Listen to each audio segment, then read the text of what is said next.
తన భార్య ధనశ్రీతో విడాకులు తీసుకున్న టీమిండియా స్పిన్నర్ యుజ్వేంద్ర చాహల్ మళ్లీ ప్రేమలో పడ్డాడు. రేడియో జాకీ మహ్వేష్తో రిలేషన్లో ఉన్నాడన్న పుకార్లకి మరింత బలం చేకూర్చేలా ఆమెతో దిగిన ఫోటోని ఇన్స్టాగ్రామ్ స్టోరీలో షేర్ చేశాడు.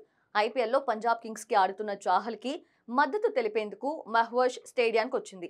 చెన్నై సూపర్ కింగ్స్తో జరిగిన మ్యాచ్ సందర్భంగా స్టేడియంలో తన దోస్తులతో దిగిన ఫొటోస్తో పాటు చాహల్తో తీసుకున్న మరో ఫోటోని సోషల్ మీడియాలో పోస్ట్ చేసింది. దీనికి ఏ పరిస్థితిలో అయినా మన వాళ్ళకి అండగా నిలవడమే నిజమైన బంధం అర్థం. మేమంతా నీ వెన్నంటే ఉన్నాం యూజీ అని క్యాప్షన్ ఇచ్చి చాహల్ను ట్యాగ్ చేసింది. అయితే ఈ మెసేజ్కి చాహల్ స్పందించాడు. మీరే నా బలం, నన్నెప్పుడూ నిలబెట్టినందుకు మనస్ఫూర్తిగా ధన్యవాదాలు అని పేర్కొన్నాడు. పైగా తన ఇన్స్టా స్టోరీలో మహ్వేష్తో దిగిన ఫోటోని కూడా షేర్ చేయడంతో చాహల్, మహ్వేష్ తమ బంధాన్ని అధికారికంగా ప్రకటించేశారన్న అభిప్రాయాలు వస్తున్నాయి. ఇటీవల దుబాయ్లో జరిగిన ఛాంపియన్స్ ట్రోఫీ సందర్భంగా చాహల్, మహ్వేష్ తొలిసారి జంటగా కనిపించారు. స్టేడియంలో పక్కపక్కనే కూర్చొని ఇండియా మ్యాచ్ చూశారు. దాంతో వీళ్ళిద్దరూ ప్రేమలో ఉన్నారన్న వార్తలు మొదలయ్యాయి.